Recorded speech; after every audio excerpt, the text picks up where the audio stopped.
തോട്ടിലൊക്കെ നല്ലപോലെ വെള്ളം കയറിയിട്ടുണ്ട്. അപ്പോൾ നമ്മളിത് വല വീശാൻ വന്നാട്ടോ. അപ്പോൾ ഇപ്പോൾ വീശണത് 7 വട്ടത്തിൻ്റെ വലയാണ്. അപ്പോൾ ഇത് ഒരു 10 വർഷം പഴക്കമുള്ള വലയാട്ടോ. നമ്മൾ വീശി വീശി നല്ലപോലെ തന്നെ പഴക്കം വന്ന വലയാണ്.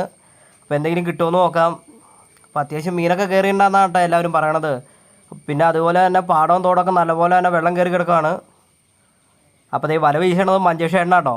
അപ്പോൾ നമ്മൾ ഇത് വീഡിയോ എടുക്കാനും ചുമ്മാ കാണാനും ഒക്കെ ആയിട്ട് പോയതാണ്. നമ്മുടെ വലയൊന്നും എടുത്തല്ല. അപ്പോൾ ആദ്യം എന്തെങ്കിലും കിട്ടുമെന്ന് അറിഞ്ഞിട്ട് വേണം നമുക്ക് വീട്ടിൽ ചെന്ന് വലയൊക്കെ എടുത്തുകൊണ്ട് വരാൻ കേട്ടോ. അപ്പോൾ സമയം ഒരു 5 മണിയൊക്കെ അടുത്ത് ആവണേ ഉള്ളൂ. അപ്പോൾ ഈ വല വലിച്ചപ്പോഴത്തേനും വലിയ മീനൊന്നും കാണാനില്ല. അതിലാകെ കാണുന്നത് ഒരു ചെറിയൊരു അറിഞ്ഞില്ലാട്ടോ.